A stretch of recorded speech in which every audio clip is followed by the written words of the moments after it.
Okay, I am doing these videos so that we can start to get the message out that the voice in our head, those aliens are real, that everybody has the voice in their head. You usually have your awakening before you're 30 years old. Um, I remember mine, I thought there was a speaker in the wall. It's like, how are they talking to me, right? I was just sort of reminiscing a moment ago about I heard the voice in my head even before I had my awakening.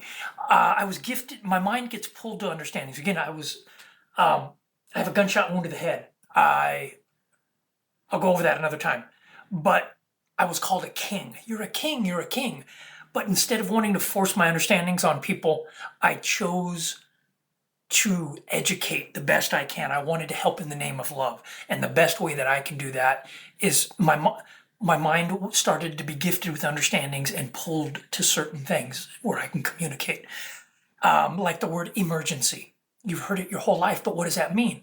Well, you have multiples involved in your life. But when I say you're awakening, that's the physical alien that are overlords of this planet involved in your life in a certain way where you can hear, they will talk to you. They can puppet your thoughts, desires, impulses, cravings, reactions, all the sensations. Not the video I'm making today, but they can do that, and we have to educate each other on what's happening on this planet. But the word is emergency. Whenever you see in a word, you want to take a look at that because, like the word invisible, that's how visible the voice in your head, those aliens are. They can speak to you as loud as you can hear your own voice. There was a movie with Eddie Murphy called Dave that touched on this whole thing. Stranger Than Fiction. The Truth is Stranger Than Fiction, a Will Ferrell movie. Saturday Night Live guys get some pretty good movies. Where it was about a voice in his head. Well, the truth is stranger than fiction. The titles of movies teach us things at times. Stranger than fiction meaning everybody's got a voice in their head. Everybody, from the President of the United States to the guy on the freeway off-ramp with his sign.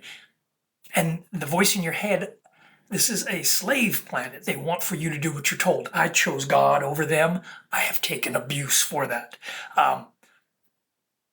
But we're a lower level and we're considered wild, and that word teaches why are we ill? Sick. But every level is born a bit wild, and we're refining in love. None of us are good nor bad. We're God's children learning how to exercise our freedom of will lovingly. If we identify a threat to the herd, we separate them. The bull in prisons, or even in the pit of a casino. Anyway, the bull. Bull is an alien race. We call this planet Glow Bull. They're known as cow words because they haven't stepped up and presented themselves. But when they do, because of the miraculous things that they are able to achieve, Moses taught us don't worship the golden cow.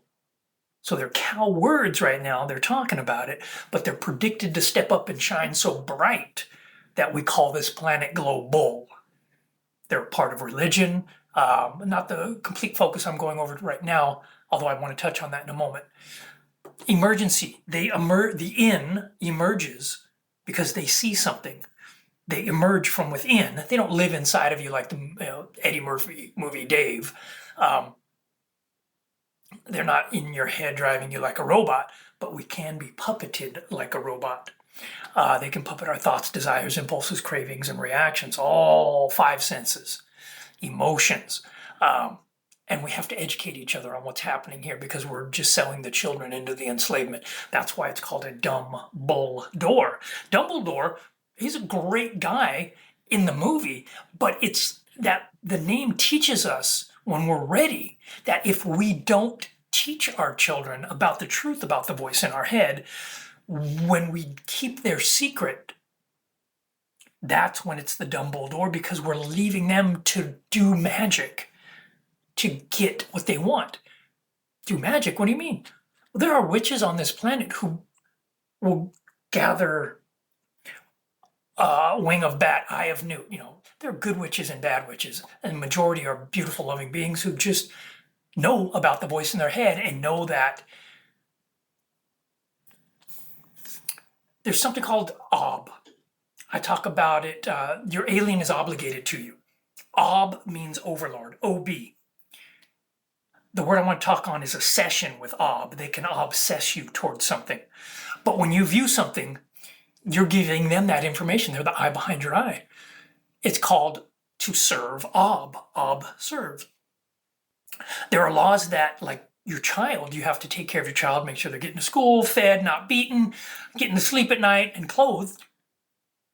You have the aliens, they're obligated to their human monkey. There are laws that surround them like a gate, and that's why the word is called ob, law, gated. There's a certain amount of angel shoulder that they're obligated, even that I get. I don't do a thing they ask. I chose God over them. They know me, they know my goals, but their job, rule number one with the alien to the human, submit your human. Rule number two, don't give them information if you can't expect it to be quiet. The information I have doesn't come from them. There are many levels above. And because I'm known as a king is the best I can describe it as, why I was gifted with these understandings, because I truly wanted to help rather than force kingship on people. I'm not here to force you to do what I want.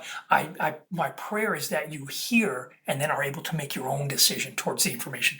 But to emerge from within because they see something and emerge in see. They're family. They look out for you. They're obligated to you, but they also have known you since a baby. In mama's womb, they knew you. They were having you kick your little feet if that gave an opportunity for the sister-in-law, right? Now, your mom's no longer going to be the girlfriend of her brother.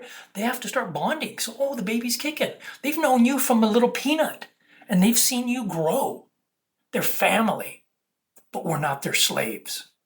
And don't worship the cow. There's multiple different alien races, but the cow's pretty big when you call this planet global. And when you're a part of religion, to buy what the bull has to offer, a baby cow, a calf lick, your arm is an extension of you. It's literally your limb. It's a part of you. When you become a part of the Nation of Islam, you're known as a limb of the Mu or a Mu's limb, the holy cow in Hindu, the Torah, right? Taurus, the bull, Torah. These beautiful, loving teachings. Don't ever give up your beautiful, loving teachings that are helping you nurture a relationship with God. God always knows who you're praying to. Never give that up. Hold on to all this stuff. But we're not to worship them because they can do miraculous things. Christ was real, just happened to be alien enhanced. Now, this is Martin Luther Reformation things. People might consider it blasphemous or whatever. But truth is truth. And what I would ask them is, do you have a voice in your head? And have they ever asked you to break the golden rule? How do you know mine aren't spiritual? If they've ever asked you to break the golden rule, they're not spiritual. Spiritual are gentle influencers in love. When you are asked by the voice in your head, the physical aliens, right, the UAPs and all the disclosure coming out, when you're asked by them to break the golden rule, and you think, oh, that's probably not the right thing to do, that's the gentle influencers in love. Or you've learned a couple lessons and your neurons are firing correctly saying, I don't know, but guess what the aliens like? For you to submit. Don't loot your soul and soul loot them and move forward breaking the golden rule. You want to help them? What a beautiful, loving thing. We have to learn to get along. But if they're asking you to do wrong, they don't need you to do anything. They can do whatever they have to discipline or somebody else. We're being tempted and tested. That's part of life, learning to make a loving decision in an adverse situation. Similar to the voice in your head telling you to keep their secret when we should be teaching each other. It's a dumb bull door not to teach each other about the voice in our head. And I take a massive amount of abuse. Remember obligated? It's also known as ab. They're known to use you and abuse you, but they're also known as abacus, right? They give us math.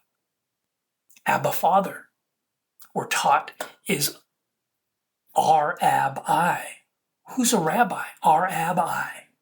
Rabbi, teachers, their family, sometimes pronounced ob, right? Or ab, O-B or A-B.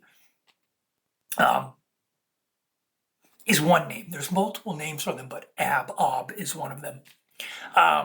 That's off on a tangent. The bull. They're pretty big on this planet. They're known as bullies. They're also known as cowards, but they're going to step up and shine so bright they're going to glow. Big-hearted, loving beings. Imagine having to take care of the kids. Sometimes you got to be a bit of a bully. Sometimes you got to say, hey, we're going to do it my way. Emergency. They might see something a little different, but you do not have to do wrong for them. We got to learn and educate each other. I'm just going to leave this one simple today. Love each other. Thank you so much.